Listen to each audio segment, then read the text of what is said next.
From advertising to software as a service to data. Across all of our programs and clients, we've seen a 55 to 65% open rate. Getting brands authentically integrated into content performs better than TV advertising.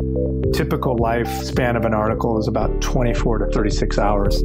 If we're reaching out to the right person with the right message and a clear call to action, then it's just a matter of timing. Welcome to the Martech Podcast, a member of the I Hear Everything Podcast Network. In this podcast, you'll hear the stories of world-class marketers that use technology to drive business results and achieve career success. Here's the host of the Martech Podcast, Benjamin Shapiro. Welcome to the Martech Podcast. I'm your host, Benjamin Shapiro, and today we're going to discuss leveraging LinkedIn ads for B2B growth.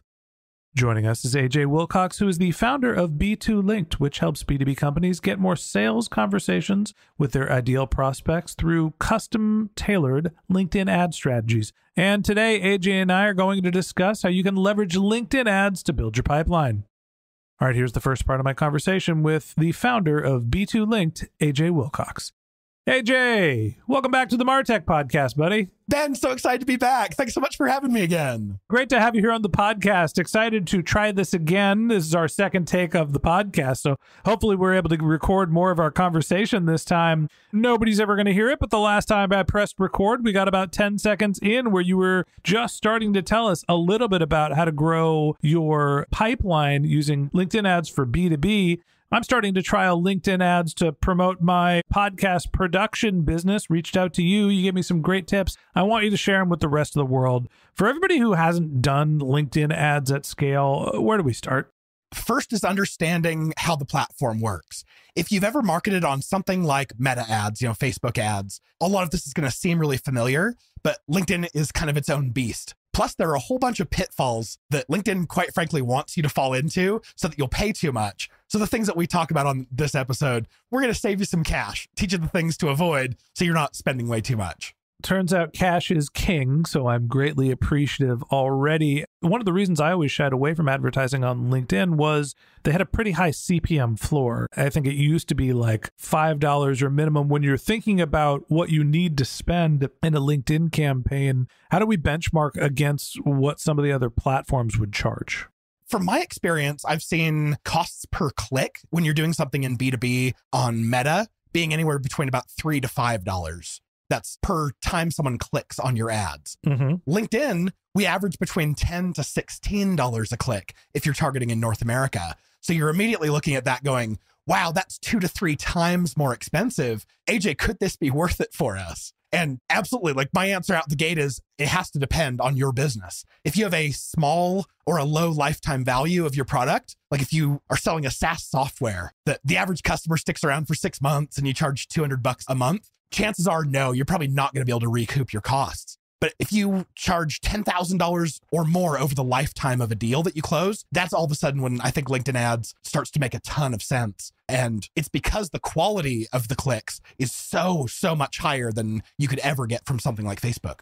Now, on Meta's platform, Facebook, Instagram specifically, you can get pretty tight with your targeting. I could target people that are interested in marketing that are 35 to 55 years old in the United States that speak English, might even be able to get down into some of their professional certifications. But I can't necessarily say I want directors and above that worked at companies with a certain number of revenue or more. Is it just the targeting that makes the clicks for LinkedIn so much more valuable?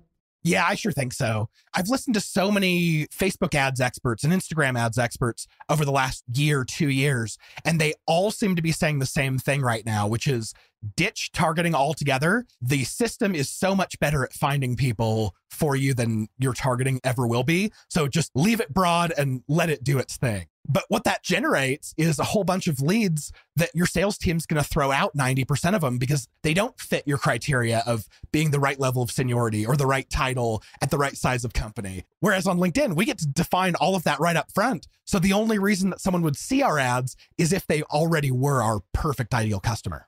So when I went to LinkedIn ads to run my first LinkedIn ad campaign in what was a relatively long time, probably a couple years, I came with an ABM list, a target account list, and said, all right, I've got 500 people that I want to reach out to start to promote my brand. I had a relatively tight target, not looking specifically at targeting job descriptions or a specific company. I already had a list of people. Is it better to come with your own data and use the LinkedIn platform to market to known consumers, or are you finding more success when you're able to target based on who LinkedIn thinks is in your ICP?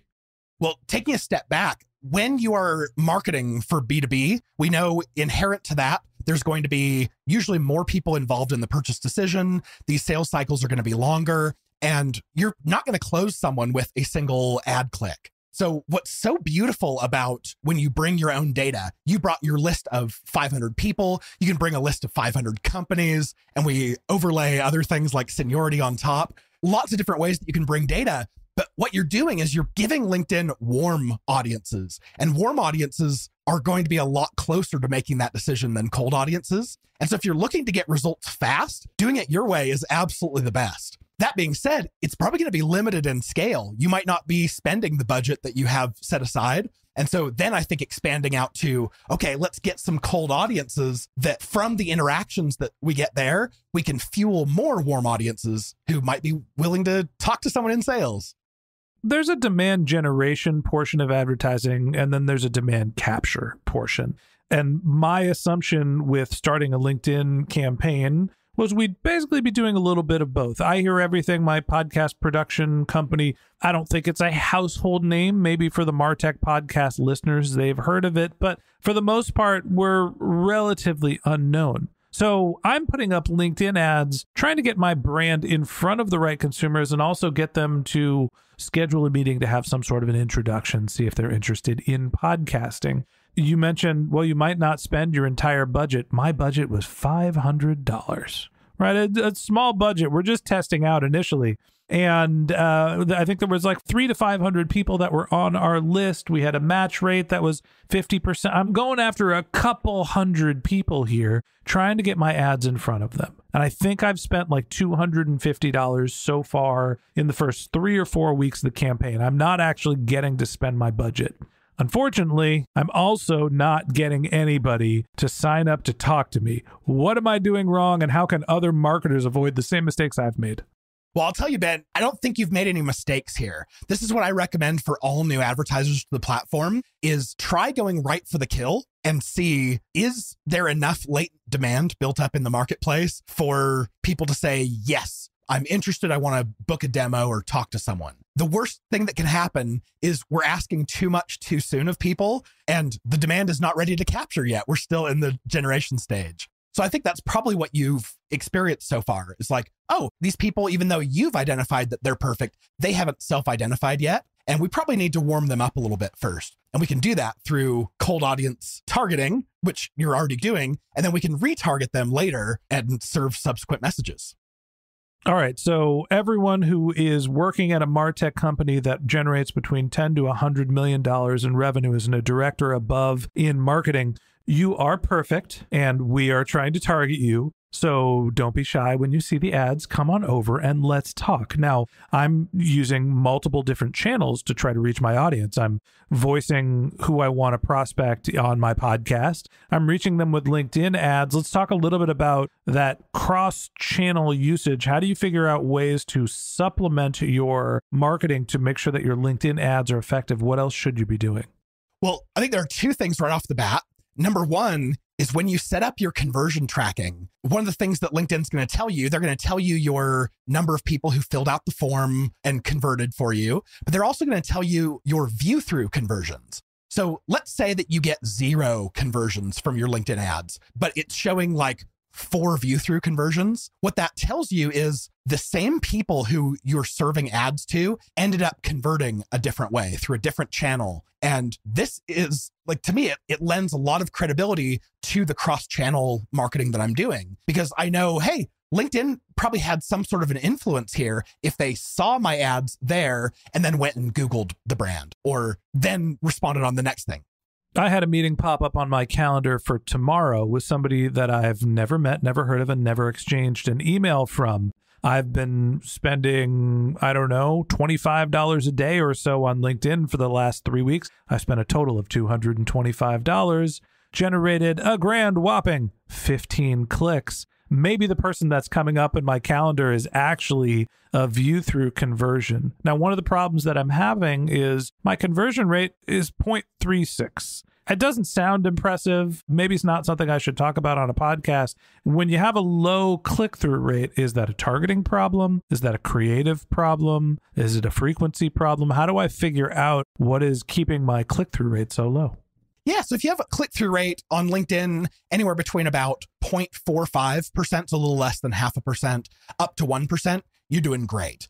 Anything under that, it's most likely a messaging problem, but it's only possible to re-message a specific offer so many different ways. So what I like to do is test different messaging, test different imagery, and if none of them can get over that like 0.5% threshold, then I go, okay, it's probably the offer that I'm actually describing here. Maybe in this case, they're not ready to hop on a call until they've done more research. So my ads should be more of like, hey, here's free value, free information about podcasting. And then I'm going to retarget you after that. Then it'll probably be a lot higher the next round.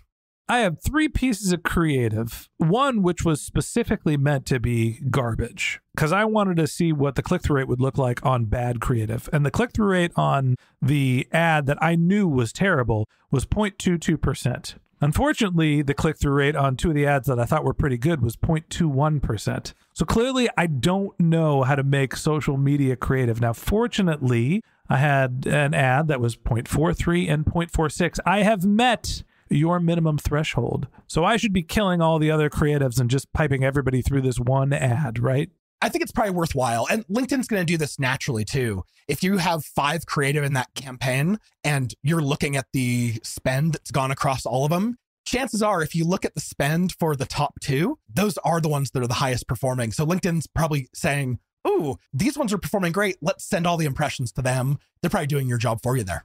Well, thank you, LinkedIn, for doing my job. Unfortunately, the campaign hasn't been performant. The goal here is to drive pipeline. I'm sure everybody that's listening to this podcast who has either done LinkedIn ads or is thinking about them is like, I don't just want to be building brand, but I want to be doing direct response. If the go for the kill strategy isn't one that's going to be effective immediately, what are the next steps that you should be taking to not only build that awareness, know, like, and trust, but then get somebody to want to buy something? Well, I think you definitely can go right for the kill. The very first things I would say is let's launch some campaigns to warm audiences. These are audiences that you already know. They already know, like, and trust you. This could be newsletter subscribers. This could be past leads that haven't yet converted. This could be past customers that you may want to reinvigorate. So this could be website visitors that you've been retargeting or at least building that list. So number 1, start with warm audiences because they're going to turn into business the fastest. But then number 2, start thinking about who those cold audiences are that you want to start getting through that process of getting them to know, like, and trust you so that your warm campaigns, these retargeting campaigns, will show to them when they're ready to make the purchase. But is the goal when you're reaching cold campaigns to get them to click and buy, or is it to get them information about your products or services? Like if I'm reaching out to somebody that's never met me, should I be running a video that shows what I Hear Everything does and how seamless the podcast production page is? Or is it a flat image that's just like, hey, you should come buy a podcast? Oh, I love video for these cold stages. I think about it this way, like how many times do you have to read blog posts of mine before you feel like you know, like, and trust me? Versus how long would you have to listen to me talk in a video before you're like, ooh, I like that guy. He sounds like he knows what he's talking about. It was instant in my case. Thank you. And I think that's the case. It's like you'd probably have to click on 5 or 10 ads going to blog posts or guides to get that same level of rapport that you'd have with maybe 2-3 video ads being served. So I love that idea. I think it comes down to what type of video is going to be the most effective at getting this audience to know, like, and trust you. Is it going to be like, hey, I'm Ben and I'm talking about this product that we have? Or is it going to be, hey, I'm Ben, I'm going to talk to you about the benefits of podcasting? Or I'm Ben and I'm going to teach you the ins and outs of things to avoid when you're starting your own podcast or when you're running a podcast?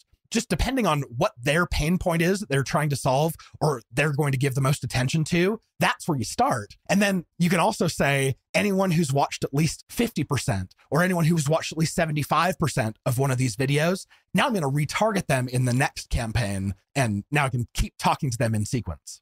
Build awareness, build affinity, drive conversions. It seems like there's 3 different phases here that we're focused on. Is there a silver bullet where you can take a cold audience, educate them, and get them to convert? Or do you actually want to think about running different campaigns for different purposes? Here's how we thought about it. We have this know, like, and trust. And we broke it into 3 separate categories: our get to know the company phase, our get to like us, and get to trust us. And we realized this was going to take some time. We have to walk people through each one of those phases. Just as a flyer, we went, okay, well, let's put know, like, and trust all in one video. And it's going to be a longer video, but let's see. And it was crazy. We actually did get leads from it immediately from the cold stage. And granted, these leads were not great quality. They got on the call and were like, so who are you guys and what makes you different from competitors? I feel like I know you. I definitely like you, but I'm not sure if I trust you. Exactly. So the video was effective at getting people to fill out the form early on, but they did still need additional nurturing and educating. So I liked thinking of it in 3 separate stages and giving them an opportunity to become more educated. So by the time I have the call with them, they are well educated and they are like, okay, where do I sign? I already know I'm in. Talk to me about the building pipeline process. So when you're advertising on LinkedIn, someone like me who's relatively new, just dabbling, testing, trying to figure out if the platform makes sense for them, driving someone to a click or having them schedule a meeting doesn't necessarily mean that they are pipelined. How often should you remarket? What are the stages which you should think about remarketing once you've actually engaged with a process, once you've actually engaged with a prospect? I think this is actually really important to go back to this other thought of marketing cross-channel, because LinkedIn is a network that people don't come to all the time and spend tons of time on like they do on Google and Meta properties. So I think it's so important that, yeah, when you drive traffic to your website from LinkedIn, from everywhere else, that's great. But if you're just marketing on LinkedIn, you're waiting for them to come back to LinkedIn, which is something they might log in like once or twice a month for. So what I love to do is when you drive this traffic to your website, retarget it on Google, retarget it on Meta, as well as LinkedIn. And now if your messaging is all matching, wherever they go on the web, they're going to keep being exposed and reminded of your brand. So I love that idea. The next point here is, I think as you're building this pipeline, be thinking about what is going to be the best experience for your prospect. And for me, we've pretty much ungated everything at this point. So it used to be that in the middle of the funnel, we would have someone fill out a form and then try to continue to market from there. What we found is if I have a really good conversion rate on gated content, only 20% of the people that I paid to get there are going to engage with my content. And I feel like we have really good content. We ungated it, so 100% of those people can engage with the content. And we know that on the, hopefully this 3rd stage, they're going to be that much more likely to know, like, and trust us at that point. Here's always my fear with the notion of ungated content and the ability to retarget is I'm going to spend somewhere between $5 to $16 to drive a click to get someone onto my website or to hopefully schedule a call. But if they don't, now I'm retargeting. So now I'm spending another $10 to $15 to try to get them to click to engage with another piece of content. And all of a sudden, I'm driving someone to click 5, 10 times. I'm not spending $10 to $16. I'm spending $100 to $160. When you think about what it might cost to drive somebody into a B2B transaction using LinkedIn specifically, is there any range that you think is the total spend to acquire a customer or schedule a demo? This one totally depends on every brand we've worked with. We've worked with several brands who've gotten their cost per acquisition on LinkedIn ads below $1,000. And if they have a lifetime value of $15,000, $20,000, like you can calculate that profitability. It's really high. We've also had clients who after $20,000, $30,000 still haven't closed a lead. So totally depends. But I would say if your lifetime value is over 10K, I think that's when it really starts to make sense. But it doesn't hurt to try out with a very small budget and just see, who knows, maybe you're going to be the exception. We've seen clients like that too, where they put in their credit card and immediately they get a sale. Boy, wouldn't it be nice? Something tells me I'm not going to be that exception, mostly considering what our click-through rates are. AJ, any last words for the marketers that are listening, thinking about LinkedIn ads just from a pipeline development perspective? I think just very first off, as you're going through and building your campaigns on LinkedIn, I mentioned $10 to $16 per click is the average, but especially on small testing budgets, you shouldn't be paying anywhere near that. So as you're going through and building your campaign, make sure you select the bidding manually by the cost per click and bid significantly lower than what LinkedIn recommends to you, because of course they're trying to get you to go higher. And that's going to give you your best chance of success right out of the gate, is paying $5, $6, $7 a click rather than the 10 to 16 that everyone else might be paying. You know, LinkedIn is a channel that I think we're all familiar with. And for someone who's doing their own marketing internally, we've relied on using our owned and earned properties to try to drive business. And this is really kind of our first foray for I Hear Everything to start thinking about actually advertising and driving traffic. I'm sure there are other marketers that are in this place as well. It turns out it's pretty complicated. As much as we've all sort of messed around and run a Facebook and an Instagram campaign here or there, the nuance with different channels is actually what makes the difference in performance. It's just not as simple as splashing up your ads, hopefully targeting people with the right directions. You have to think of the stage that they're in, the creative, your targeting strategy, and also the platform makes a huge difference in how effective your ad campaigns are. And that wraps up this episode of the Martech Podcast. Thanks for listening to my conversation with AJ Wilcox, the founder of B2 Linked. Join us again tomorrow when AJ and I are going to talk about the best MarTech to integrate with your LinkedIn ads. If you can't wait until our next episode and you'd like to learn more about AJ, you can find a link to his LinkedIn profile in our show notes. You can contact him on Twitter. His handle is WilcoxAJ, WILCOXAJ. Or you can visit his company's website, which is b2linked.com. That's B, the number 2, linked.com. Just one more link in our show notes I'd like to tell you about. If you didn't have a chance to take notes while you were listening to this podcast, head over to martechpod.com, where we have summaries of all of our episodes and contact information for our guests. You can also subscribe to our weekly newsletter, and you can even apply to be the next guest speaker on the Martech Podcast. Of course, you can always reach out on social media. Our handle is MartechPod, MarTechPod, on LinkedIn, Twitter, Instagram, and Facebook, or you can contact me directly on LinkedIn. My handle is Ben J. Shap, BenJShap. And if you haven't subscribed yet and you want a daily stream of marketing and technology knowledge in your podcast feed, we're going to publish an episode every day this year. So hit the subscribe button in your podcast app and we'll be back in your feed tomorrow morning. All right, that's it for today. But until next time, my advice is to just focus on keeping your customers happy.